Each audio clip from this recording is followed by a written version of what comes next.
मध्य प्रदेश के भिंड जिले में एक परिवार रहता था जिनका नाम मुकेश धानू नाम था। परिवार बहुत अच्छे से चल रहा था। उनकी एक बेटी थी जिसका नाम निधि था।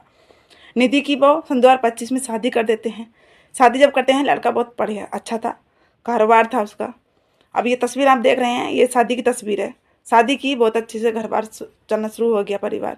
अब एक दिन लड़की निधि को इसका पति उसको शॉपिंग कराने ले जाता है। वो शॉपिंग करते करते अपने पति से कहने लगी कि मुझे प्यास लग रही है, मेरे लिए पानी लेके आओ।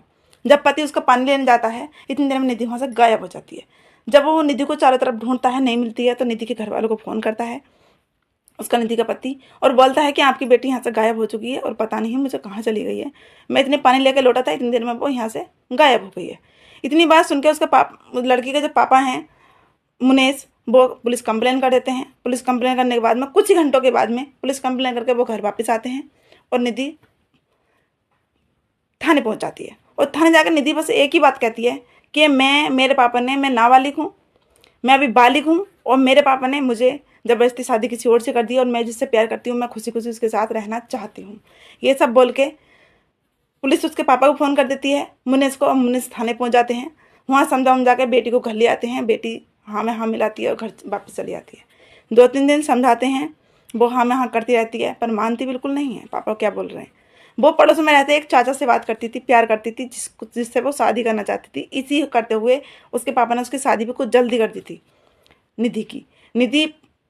अब निधि को वो समझाते रहे। एक दिन बोले कि चल निधि खेत पर घूमने चल रहे हैं। अब निधि अपने पापा के कंधे पर हाथ धरती है और घूमने निकल जाते हैं, दोनों बातें करते हुए।